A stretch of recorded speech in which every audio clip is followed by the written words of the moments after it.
So good morning students. In today's class of chemical equilibrium we will be discussing about partial molar quantities. What are partial molar quantities?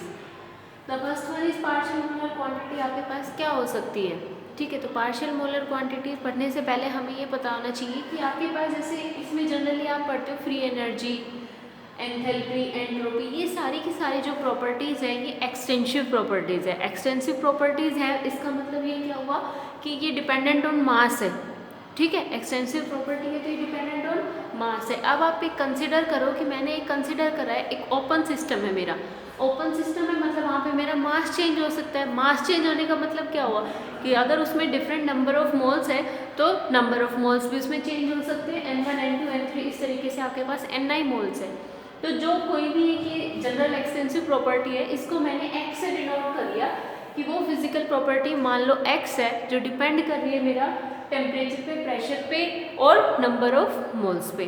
ठीक है, अब अगर मैं इसको differential के form में लिखना चाहूँगी तो कैसे लिखूँगी? dx is equals to dx by dt at constant pressure n1 n2 dt plus dx by dp temperature n1 n2 इस तरीके से plus dx by dni n1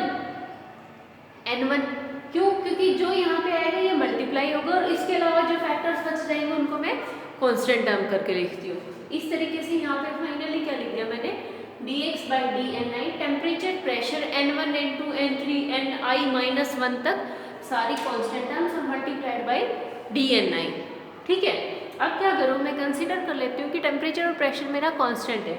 अगर टेम्परेचर और प्रेशर कांस्टेंट है इसका मतलब क्या होगा? मेरा ये वाली जो टर्म है with respect to constant dx की जीरो हो गई, पूरा कंप्लीट जीरो.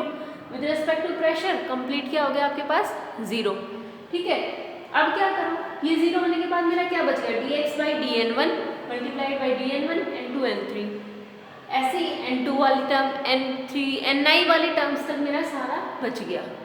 अब मैं मान लेती हूँ कि dx बाई dn1 मेरा क्या है, इसको मैं मान लेती हूँ x1, n1 की जगह तो मैंने लिख दिया dx1 कंप्लीट x1, मतलब उसको मैंने वो पार्शियल मोलर क्वांटिटी जो होती है वो ये बोली जाती है x1 bar, that is dx by dn1. ठीक है, इसको आप क्या बोलोगे कि नंबर ऑफ मोल्स 1 के रेस्पेक्ट में ये पार्शियल क्वांटिटी है, ये नंबर ऑफ मोल्स 2 के रेस्पेक्ट में पार्शियल मोलर क्वांटिटी है. ठीक है, कौन से नंबर ऑफ मोल्स के? मोलर में है तो n1 के रेस्पेक्ट में और n2 के रेस्पेक्ट में. अब आप क्या कंसिडर करोगे? टेम्परेचर, प्रेशर मैंने कांस्टेंट कर दिया था इसका, तो इसको मैंने कंसिडर कर लिया x1 बाई बार से डिनोट कर दिया इसको. मल्टीप्लाई में क्या रह गया? dn1. तो अगर मेरे को इसकी डेफिनेशन देनी है तो इसकी डेफिनेशन क्या होगी? dx बाई dn1 और n2 n3 ni टर्म्स क्या हो? कांस्टेंट. कि वो पार्शियल मोलर क्वांटिटी वो होती है कि जिसकी फिजिकल प्रॉपर्टी को with respect to pure number of moles और other number of moles are get constant. मतलब अगर आप इसकी डेफिनेशन देखना चाहोगे तो डेफिनेशन होगी the change in extensive property of a mixture when 1 mole of pure component is added in such a way that change in temperature, pressure and other composition will be constant. बाकी सारे terms क्या कर दी? Constant. सिर्फ n1 moles add करने से जो उसमें change आएगा वही इसकी क्या होगी? पार्शियल मोलर क्वांटिटी होगी.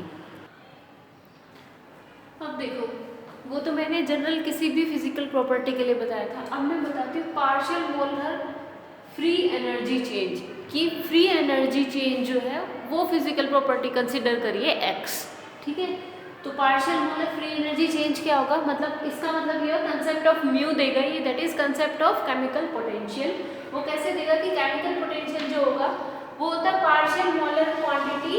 कौन सी? Free energy change. Partial molar free energy change जो है वही मेरा क्या है?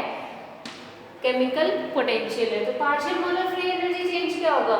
dg बाई dg, ये gi बार है, इसका मतलब क्या था?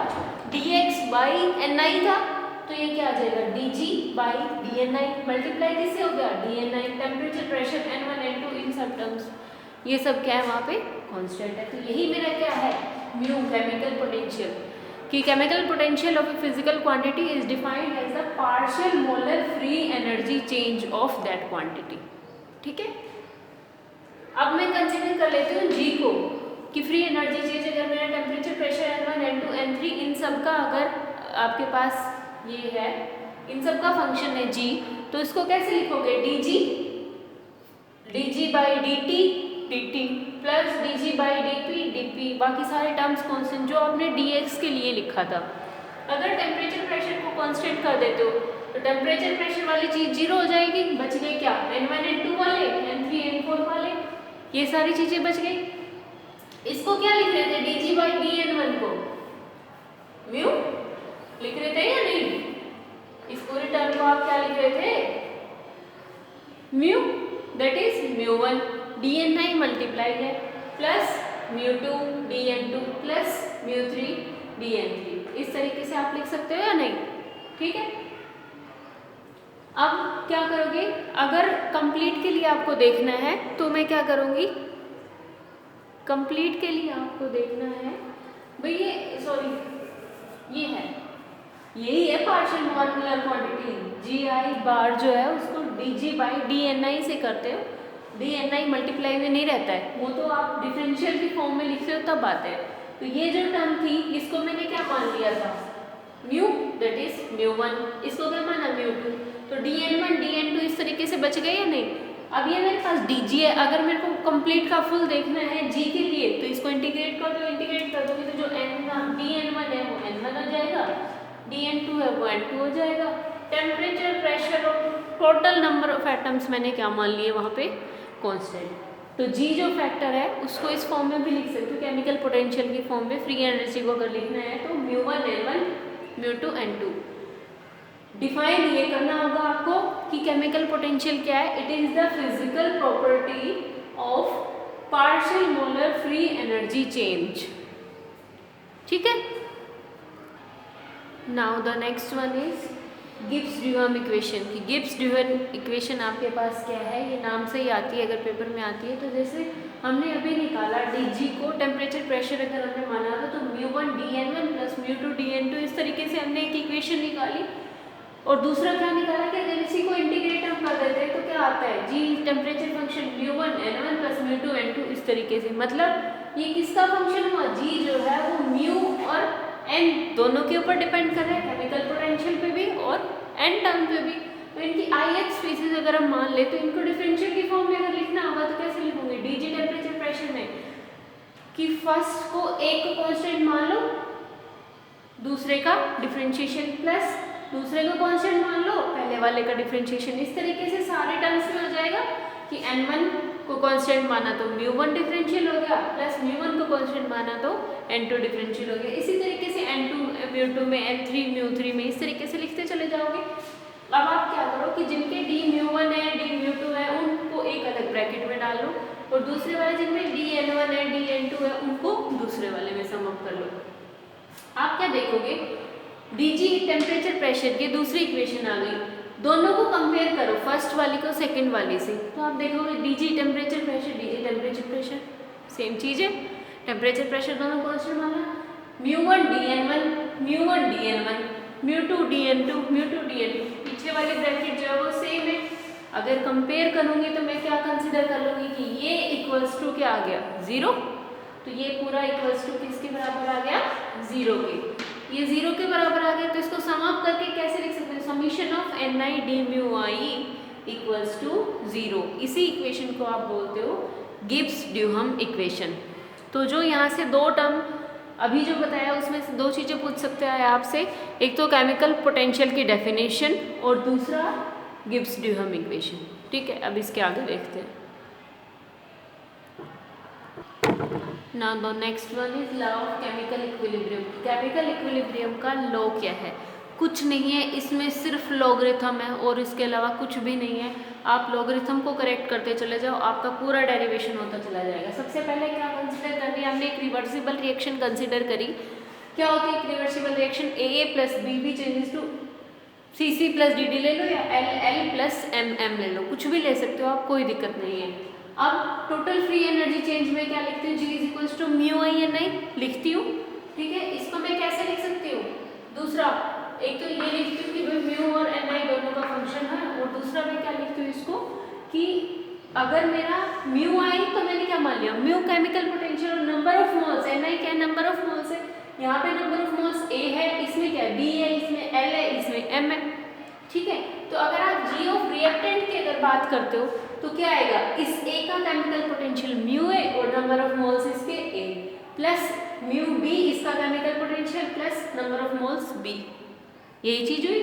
और जी ऑफ प्रोडक्ट में क्या लिखोगे, इसका केमिकल पोटेंशियल म्यू L, इसके number of moles L plus इसका केमिकल पोटेंशियल म्यू M, इसके नंबर ऑफ मोल्स M, ठीक है। अब आपको क्या करना है, जी ऑफ प्रोडक्ट पता चल गया, जी ऑफ रिएक्टेंट, तो डेल्टा जी जो होगा वो क्या आता है, G of product minus G of reactant, दोनों को माइनस कर दो, कुछ भी नहीं करा, दोनों को माइनस कर दिया, ये माइनस ये, ठीक है। अब मैं इसको क्या लिख सकती हूँ भाई, मेरा total delta G for free energy change होता है फॉर आइडियल गैस वो जीरो होता है, क्या होता है, जीरो। जब ये जीरो हो गया तो ये दोनों क्वांटिटी क्या आ जाएगी, ये माइनस ये जीरो है तो ये दोनों क्या आ जाएगी, बराबर आ गई, ठीक है। अब आपको एक चीज जो नई कंसीडर करनी है उसमें ये करनी है, for every component of a ideal mixture mu is equals to mu not plus RT ln P, हमें सारे म्यू को इसकी फॉर्म में लिखना है। म्यू ए वाले के लिए क्या आ जाएगा, mu A not plus RT ln P, mu B के लिए mu B not plus RT ln PB, इस तरीके से करते हुए चलना है। भाई L तो बाहर था ही, अगर प्रोडक्ट की बात करोगे तो L बाहर था, म्यू L की जगह पूरी वो लिख दो, mu L not plus RT ln PL, mu M बाहर था ये लिख दिया, A बाहर है ये लिख दिया, B बाहर है ये लिख दिया, ठीक है। अब लोन वाली सारी टर्म्स को एक साइड ले आओ, विदाउट लोन वाली को, या उससे पहले क्या कर लो कि RT इसमें से कॉमन ले दिया, इसमें से कॉमन ले दिया, इसके साथ L तो मल्टीप्लाई में है ही, तो L ln PL plus M multiply में अंदर दिए तो M ln PM, RT मैंने क्या ले दिया कॉमन, दूसरी टर्म्स को L mu L note plus M mu L note को अलग कर दिया।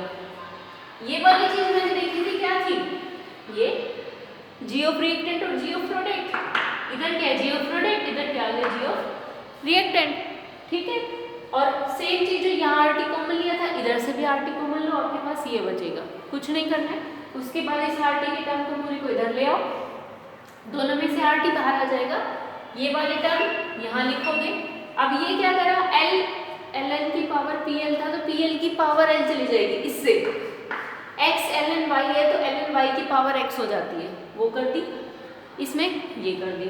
अब क्या करो भाई, ln x plus ln y है, दोनों के बेस क्या है सेम है, तो क्या हो जाएगा ln ये मल्टीप्लाइड बाय ये, फिर क्या करा कि ये मल्टीप्लाई में हो गया और ये माइनस है, फिर इसमें से इसमें भी मल्टीप्लाई में आ जाएगा, इसमें भी मल्टीप्लाई में आ जाएगा, दोनों के बीच में माइनस है तो क्या आ जाएगा डिवाइड में, आपके पास ये टर्म आएगी, करके देख लेना, नहीं आएगी तो फिर से बता दूंगी।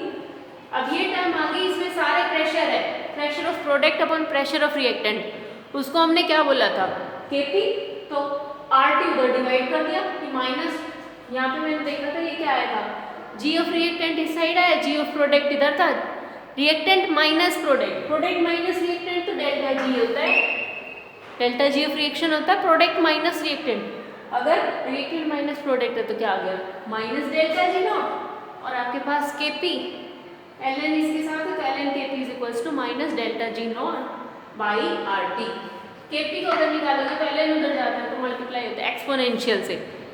ये जो इक्वेशन आई है आपके पास, यही थर्मोडायनेमिक रिलेशन है for law of chemical equilibrium, ठीक है। इसको देख के घबराने की जरूरत नहीं है, ये आपके पास यूज हो रहे हैं, कुछ नहीं करना, सबको इसकी फॉर्म्स में लिखना है, आपको ये इक्वेशन लगानी है।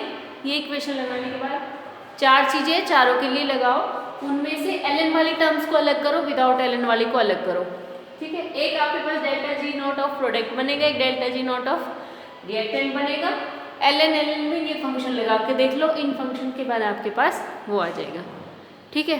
तो आज के लिए इतना ही, ट्राई करेंगे, कल शायद ये कंप्लीट हो जाए। Okay, thank you.